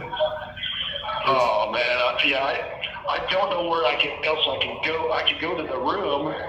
I don't want to use up somebody else's time though. That's my concern. So I'll go ahead. I wasn't saying anything just yet. So. Oh, okay. Yeah. So I guess I think you mentioned that you were relatively new to it. If I was in your shoes, I'd be paying attention to the J6ers that have been around the longest. Look at their attitude and try to follow that, because they got that attitude for a reason. Right. Yeah, there's a few that I've discussed with. In fact, I've discussed with quite a bit, but a few that I've discussed with that have seniority here, and it definitely gives some perspective as to how to manage this situation, because this is completely new to me. So, anyway, that's kind of where I'm at and stuff. So. And like I said, the camaraderie that these guys have, and it's not just the camaraderie, like yourself, we talk to people and they just seem to be well-educated, decent human beings, low or no record of any kind of note, and it's amazing that they're in there, but what's more amazing is how they've come together, and I think that is the weapon. Right. That is the weapon. Yep. So I hear that. I encourage you to keep your chin up, my friend, and follow good people. Thanks, Tom. Yeah, and like we talked about earlier, the prayer is one of the biggest factors, I think, to help us through this whole mess, And I appreciate your ear, man. Well, that's what we're here for. We can't sit down and You have 1 minute remaining. we can't sit down and just let things happen and go by like we all did for years and years. Somebody would get arrested, we wouldn't even question if it was justified. Well, now they've done it in mass, and we're paying attention out here. Yeah, no, I appreciate it, and God bless you all, and we deeply appreciate the support. Have you established a Give, Send, Go account? No, I talked to my wife about it. I think we're going to get cut off here in a second. I talked to my wife about it. We don't do any social networking or anything, so she was a little leery on that. So, we deferred doing that. So, it was something that. But anyway, I think we're going to be getting cut off here, Tom. But it's good chatting with you, and thanks for the year. And y'all, we so appreciate once again the prayers and such. So, all right, you take care, okay? All right. You too. Take care. Bye-bye. Nice job. I didn't tell him who I was. No, I see you didn't get it. Well, you could. I hijacked your name. It's all right. It happens all the time in DC. He enjoyed talking to you, so. he Yes. enjoyed it. Good. So he's So new. He's I'm gonna send him a Gracie card. His last name is Grace. What's the first name? John Grace. How long has he been there? He's kind of new. Just Yeah, a couple weeks. Yeah, they're talking about him, but. He, so apparently he turned himself in back in March, and they put him out on his own recognizance, and then recently he had to just go in. What did they get him on, do you know? He was All the guy. misdemeanors. Really? They didn't get elevated to felonies until he was actually here. 'Cause some of the guys have It's said a they were just, racket. yeah, some of the guys were saying they just touched the fence. They were there at the fence. And it's a Yeah, felony.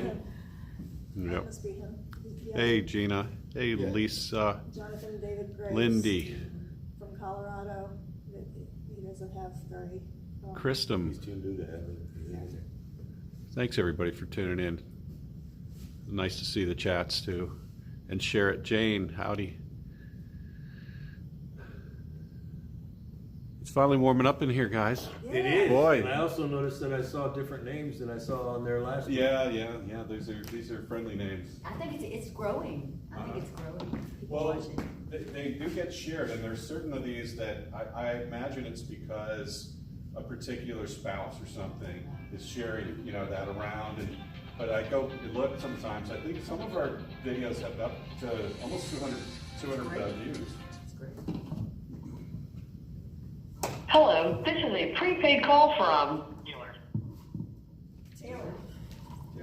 an inmate at the Washington, D.C. Central Detention Facility. To accept this call, press 0. To review. Your current balance is $74.82. This call is from a correction facility and is subject to monitoring and recording. Thank you for using Global Tellink. Hello. Hello. Hey, is it How are you Taylor? doing, Tom? It is Taylor Jonatakis. Hey, how are you doing tonight? Oh, I'm doing excellent. I mean, it's a 4 out of a scale of 1 to 10 because you're in jail, so it never gets above a 4 no matter what. But yeah, it's been a good day. I'll have to remember that next time I ask you. I think a even 4 is like a 10 on the outside. Well, that's It's another Groundhog's Day here in the pumpkin patch. You wake up, same time, you go to bed, same time. They treat you like an animal. They feed you when they want. In morning, noon, and night. Not a specific time. Just at some point in the morning, noon, and night, they'll feed you. And if you're bad, they shut you in your room. If you're good, they might let you out a little early. Just like an animal. I used to have horses, pigs, cows, and mules. And I mean, it's really no different. I got a little paddock here. We call it the pod. Yeah, it's Yeah, I heard the dinner bell was 8 o'clock tonight. Oh my gosh, yeah. You know what? I don't even understand it. Some mornings we get fed at 5 a.m. Some mornings we get fed at 8 a.m. Right? Some days we get lunch 11:30. Some days we get lunch at 2:45, like 5 minutes before they put us in our cells. Some days we get dinner at 8. Some days we get it at 5. It's just inconsistent. I don't know. I don't even know how the system works. The only thing consistent about jail is that it's inconsistent, right? That's the only thing that's consistent about it. You barely know what to expect. One of the things that just blows my mind is the inability so out in the real world, right, if you create strong boundaries and then people know where the limits are, and it actually creates a lot of peace, right? Because people know where they can go, what they can do. Like when you have children at home, strong boundaries makes for a much easier disciplinary environment because they know exactly where the lines are, right? But in jail, they'll enforce a rule on one person and not on the person standing next to them. I have literally stood there where they're like, go put your oranges on, tops and bottoms. And you're like, but the guy standing next to me has a white shirt and shorts on. Are you going to ask him to do the same thing? And it's like, they just act blind, like they can't even see that person. You're like, hold on. Right? Like, wait, you're not going to make both of us do it? No, just you. Okay. You know what I mean? Or like common practice is to put a flag or a postcard in your window. And I've had them walk up and be like, rip everything out of my window. And I'm like, both cells next to me have, their windows are completely covered in things. Like you can't even see through their windows. And I'm like, I don't even understand this sometimes. I mean, it just, anybody who's ever been in jail, that's just the way it is. In jail, the victims get punished, and there is unequal enforcement of the rules, and there's really no rhyme or reason to it most of the time. Rule number 1, don't piss off the CO, right? That's just rule number 1, and then everything is downhill from there, so. Well, I was thinking about the meal times out here outside, you know, people go on this thing called intermittent fasting, you know, and it's a really interesting thing. So I guess maybe they're doing it for your best intent, right? Yeah, you know, I used to intermittent fast on the outside and just eat in an eating window, and it's great. There's actually one guy in here who's kind of doing it. He's lost quite a bit of weight, which is pretty astonishing for jail, especially with the food we get here. But I find that mealtime is like, it's part of the entertainment. You know what I mean? Like, I can't skip a meal because then what else would I do? Just sit there and watch other people eat? So I find myself doing a lot of walking back and forth on the upper terrace, like 3 hours a day I walk. Just to do something with my hand, my mind, my body, and it's a calorie game here. You're just trying to get the best nutrition you can and trying to burn the calories that you eat. It's tricky. It really is. I've never been in an environment where I've eaten so much food that's labeled bioengineered. You know, someday when every prisoner has cancer, they're going to come back and they're going to be like, because you know, it's nothing but GMO food. You know, like every single package we get commissary on the back says contains bioengineered ingredients, and you're just like, I don't feel good about this. So. Well, thank goodness our bodies are resilient. You guys will get through it, and just like you said, you got to stay active. And I guess you guys have full access to the weight room and all that, right? Because the guys are. No, there's no, there's no weight room. We have a pull-up bar in the corner, and a lot of guys will put empty water bottles. Well, they fill up soda bottles with water and put it into laundry bags, and they use that to do barbell lifts and all kinds of calisthenics type workout. But no, we have no weight room. We never leave the pod ever. Except to go to the gym and walk in circles. Yeah, I didn't realize it. Well, but I guess everybody's always talking about working out, but I guess it's push-ups and things like that. That's why I walk. I even hate calisthenics. I just can't do a bunch of jumping jacks and burpees and push-ups. I just go crazy. But some of the guys in here, they do it. They make a thing out of it. Good for them. For me, I'm like, I'm never going to build muscle mass doing that, so I'd rather just walk the calories off and, you know, read a book while I walk. And that's just my style. That's the way I do it. I used to be a real fat boy. The only way I can fight that is just staying active. So, anyways. But, yeah, if anybody out there has any questions for me, I'd love to take them. One of the things that I've been thinking a lot about this week is the idea of these ridiculous prison sentences. And even with the First Step Act, which helps to draw some of those prison sentences down, one of the things that I've noticed, at least with the January 6 cases, is it feels like the prosecution and the judges overcompensate by giving longer sentences, knowing that there's a First Step Act reduction of some kind. Does that make sense? Yeah, it does make sense. And which completely defeats the purpose. But see, the internal logic of the prison industrial system is that prisons need to be full. When investors go to finance these buildings, it's no different than a hotel or anything like that. They have a certain occupancy rate that they're calculating, right, to pay for the pay the future, the mortgage and stuff like that. And so they have to be in a certain capacity. And so if crime rates go down, what happens to the investment of the investors who built the prisons?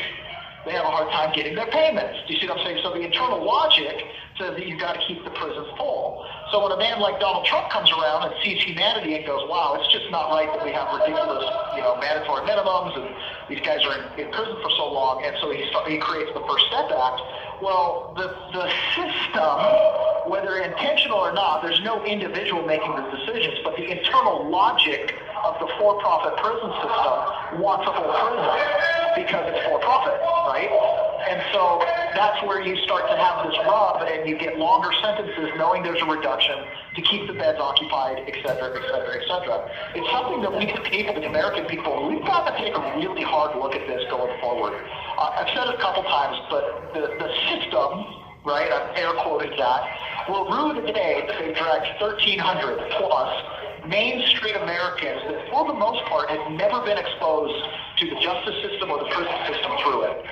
There's enough January 6 prisoners to fill an entire prison somewhere. I mean, that's a lot of prisoners that came out of January 6th, okay?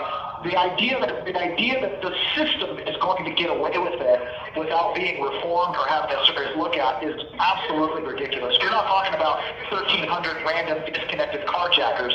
You're talking about 1,300 Americans on the same day complaining about the same American government that then got dragged through the worst of the worst that America has to offer, the jail and prison system. Okay, it is going to be reformed now, one way or another. It might take decades to do it, but I know, talking to other January 6ers, this is a life calling for us now. This is something we will never be able to live down, right? And so we're going to want to see the system change for our minority brothers and sisters and the people who have been abused by this system for decades and decades, right? It's going to be changed, and I appreciate people like Utah who week after week put on a vigil, give us a voice, so that we can talk from inside a jail. The letter from the Birmingham jail that Martin Luther King wrote was always so powerful because it was written from a jail. You give a platform every week for different people to talk about their experience inside a jail. It's unique, it's special, and it will reverberate through history. So thank you for doing that. Well, thank you for that, and thank you for always having thoughtful conversations when you come on. I love it. We always look forward to it, and I mean, this is absolutely your platform. That we're not in it for any kind of personal gain whatsoever. This is allow you guys to get your message out. So thanks for reiterating that. I appreciate it, and it will echo, there's a lot of pressure from attorneys and from others not to talk, to remain silent, don't say anything, and I've discussed this with other people. Our founding fathers fought for certain rights, the right to a speedy trial. It's my belief that the United States government cannot put on a trial in 70 days. Not only do you have a constitutional right to a speedy trial, you have a statutory civil right to a speedy trial within 7 days via the Speedy Trial Act. I don't believe they can do it because they go to a grand jury, and the design is they're supposed to have a case entirely built, ready to prosecute when they go to a grand jury.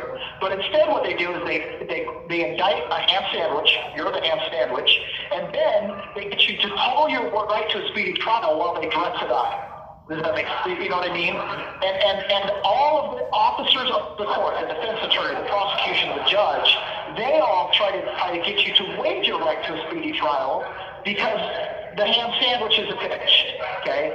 And so our founding fathers included that in the Constitution for a reason. When a defendant extends out the time of trial, it gives the prosecution additional time to gather evidence and refine their case. That does not work in your interest. I do not care what your defense attorney says about it. That's not how it works, okay? Very rarely, and you talk to prosecutors who do go to grand juries, the grand jury is a non-confrontational environment, and they come out with grand jury indictments all the time with the idea that, we'll figure out the rest as we go along, right? We, the people, have to recognize our rights were given to us to stand on, not to waive. The other one is the right to confront your accuser, right? The right to confront your accuser goes beyond allowing a defense attorney to represent you and confront them on your behalf.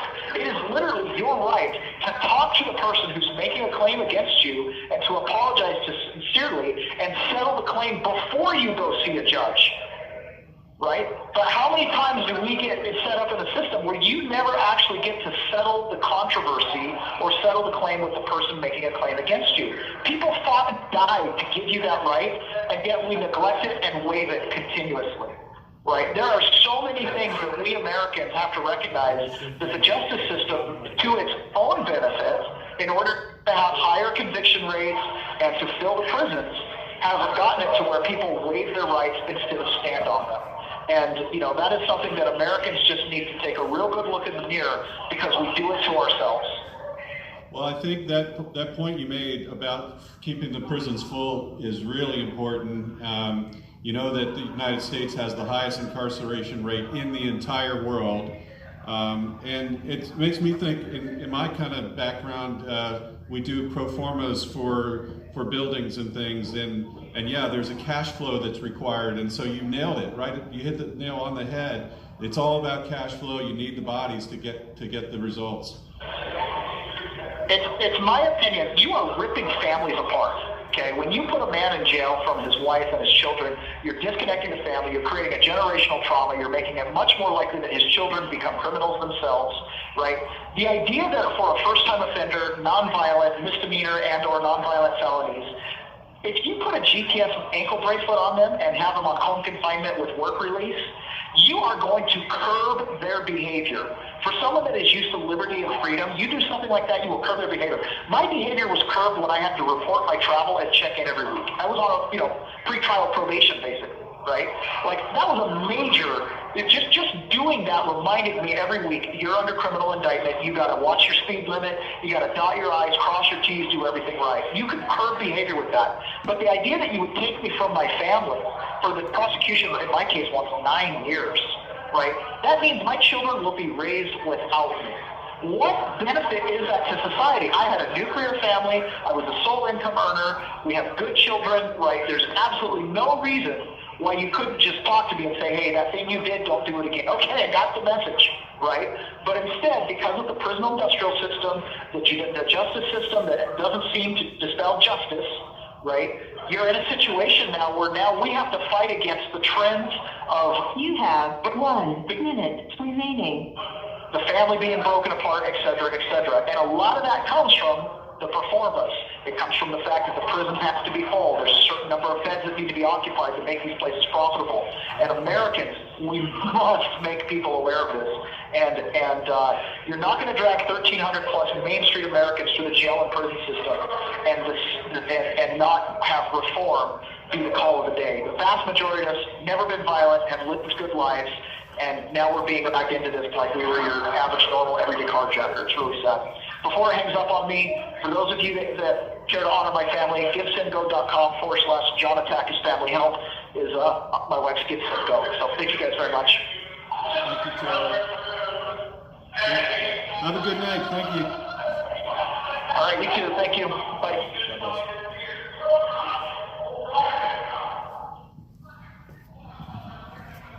That was a fascinating comment. I never really drew the connection between the two. I mean, but we talk about it that they're a business and so on, but...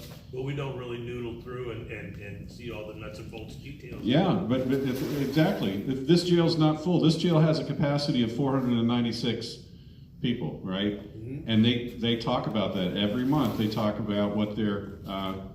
you trying to keep the flag in the Well, we're picture? going to do the anthem. Yeah, gotcha. So that instead of turning our back. Genius on your part. Thank you. I was thinking it'd be good to invite them to sing with us. Yeah. That's good. Now you can see the flag. Okay. And we can face it. So that's actually worth maybe bringing up and not so much scorning them for the impacts of their profit-driven motives, but perhaps maybe tell them that as taxpayers, we're actually willing to pay for proper care and treatment of our prisoners rather than make it a for-profit thing, which is going to cut corners against the treatment. I would be happy to see some of my tax dollars go to that jail to do that. Yeah, I think those are the kinds of topics I think we want to start to bring up in our monthly attendance at the jail board. Asking those kinds of questions, making those kinds of comments, and see where that goes, because I think that gets to the key of it. And we all know that they cut the corners on everything here at Northern Neck Regional Jail.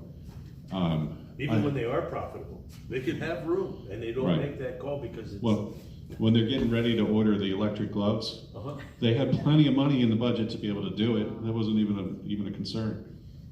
Yeah. Well, wait a second. It was Valentine's Day and it was Jean's birthday, so I have a purple rose and red rose for you. I thought there would be a little bit more people. Thank you. Happy Valentine's Day.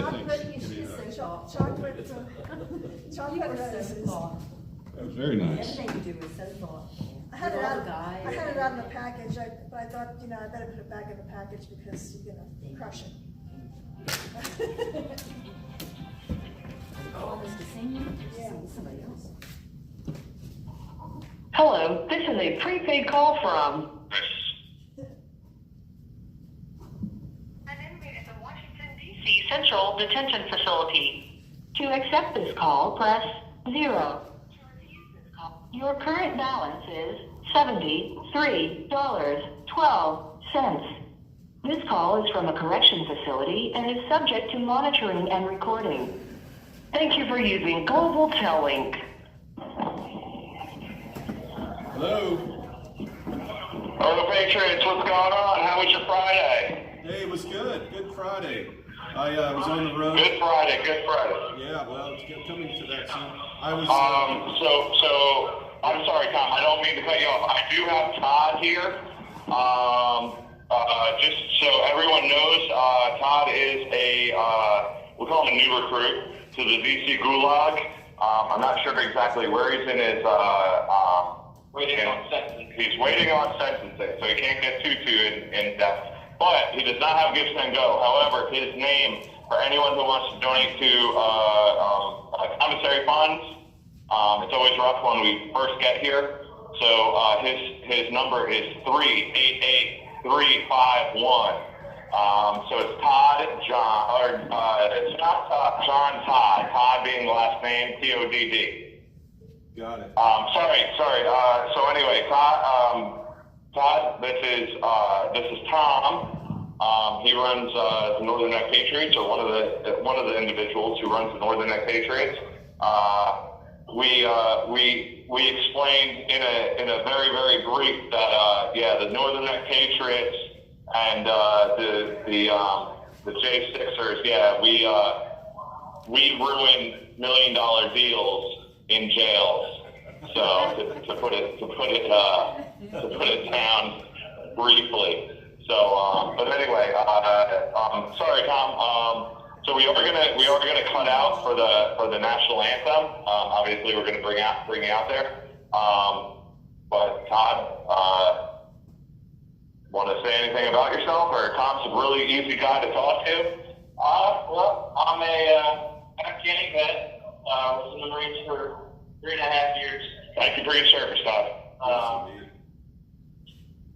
got a 6-year-old son I got to talk to today after I got here when I was 7.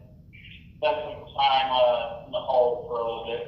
I think was able to be brought up to this finally this past Wednesday around 9:30 at night. Going through a divorce, and just taking it one day at a time, waiting for sentencing. Got a great judge named Judge Hal, and Rogan. And that's all I need to say. Took about 3 days to deliberate. Find me guilty on all 6 charges. 1512, 11, A, B.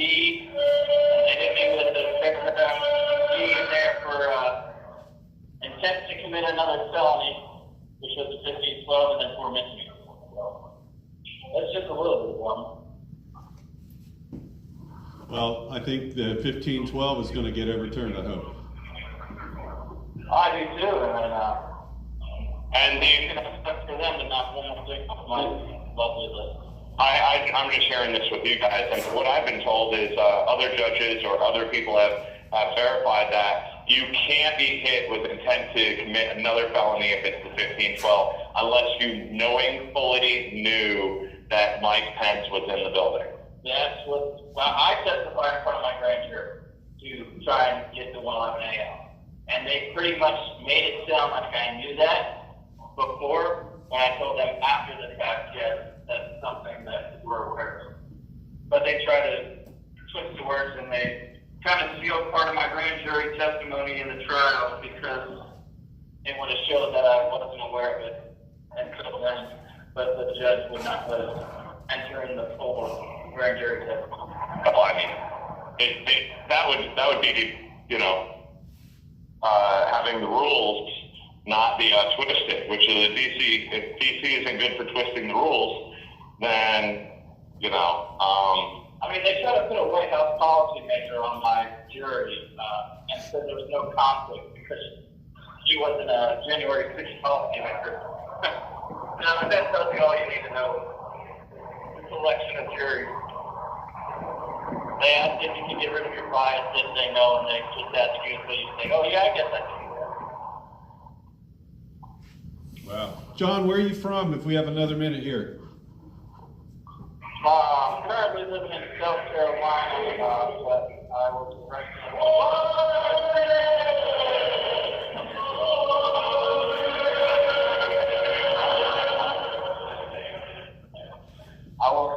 center here in the, here we go down it's something crazy. It's as liberating as you can get in jail, I have to say. It's the biggest freedom that you can get. Pretty crazy. But we have about 30 seconds. I'm gonna start where, say let's hold on for the national anthem, and then we're gonna let John finish up.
So that's our Friday night. But if you want, Todd can or John can finish up here. I'm gonna lead him to it.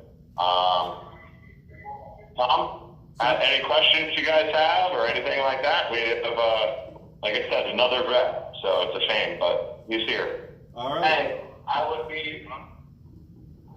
hate to be anywhere else. That's awesome. You're in with good people. I didn't find any reason not to go.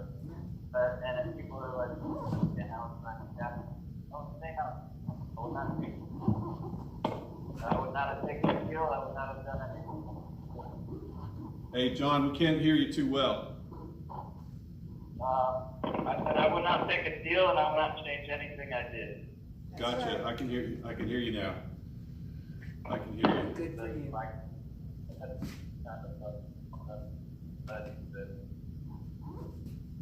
You're fading out again.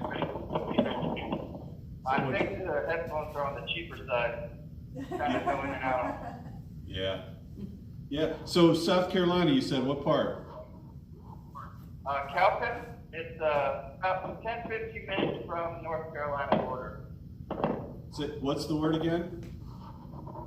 Cowpen. Oh, Cowpens, of course. Yeah. Right. Yeah. That's a famous Revolutionary battle there, I believe. Correct? Yes, and it's got a great beach farm. Used to have an even better one until they drove them Dollar General or Dollar Tree by their warehouse. Oh, yeah. Well, the country Walmart, right? Yeah. Yeah, you're fading out again. I don't know what's happening. I think it's just a headphone. Oh, okay. I guess I can't move my finger too far. Yeah, maybe that's it. I gotta hold it. Yeah. Well, listen. So, when is your sentencing going to be? So far scheduled May 10th. My lawyer has another trial that week, so I don't know if it's gonna be pushed at all, but, it's scheduled for May 10th as of right now. Yeah. That's your 1-year anniversary. Oh, happy anniversary. Yeah, whose anniversary? Yeah, I was gonna say, weren't you arrested on May 10th? Is that your 1-year anniversary? Oh, yeah, I was. That'd be my 2-year anniversary. Wow, that Cheryl, she's on top of it. She really is. Damn, she is. Like, she knows my anniversary before I do. Or 2-year anniversary. Get used to it. Well, Gotta love them demons. yeah. Well, yeah. Well, that's amazing. Well, yeah. I hope it doesn't slip and slide.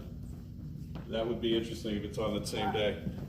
And what's his puppy's name? I love it. What's your puppy's name? Jack. I had a puppy named Jack, but I left him with my son. So I left everything. So I came to my sister's house with pretty much some clothes. And I left my wife and everything. I don't think he He said before. So we weren't hearing you well, but did you say Dex? Jack. Like the rapper Jack. He just had a funky personality like him, so I was like, you know what? Yeah. That's a start. He likes to climb up the counter and eat food. Okay. Cookies. Cool. Well, like I said before, you're in with a good group of people there, that's for sure. And I hope you're enjoying it. And you just got in there when? I got into the pod this Wednesday at like 9:45. But I got Chris around 7:39. Yeah. Just be done with the whole for like a day. Right. Right. And where were you before DC? I was in South Carolina living with my sister, trying to avoid getting into trouble. Oh, okay. But I mean, when you got arrested, you probably went to a local facility and then directly to DC, or you were somewhere else for a while? No, I got arrested, but they released me the same day that they arrested me, and they put me on pre-trial probation for probably about, almost 2 years, a year and a half. And I went in and out of hospitals. I had 2 attempts at one point. And so they let me stay up and get mental health treatment. And then they let me get more treatment.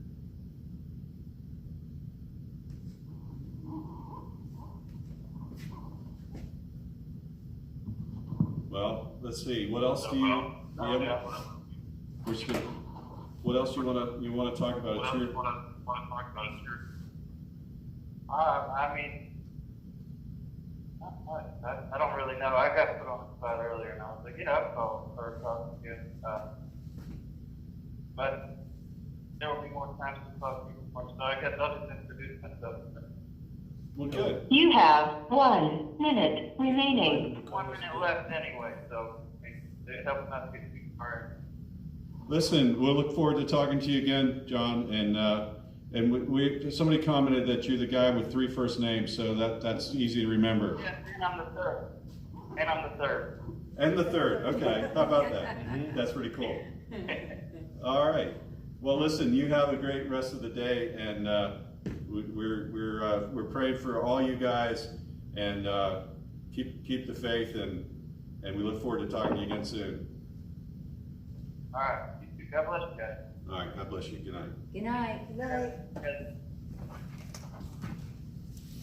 The guy with 3 first names. 3 first names. Third one like that. What's his middle name?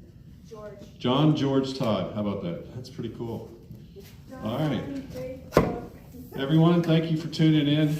And as always, keep your J6ers in your thoughts and daily prayers. Good night.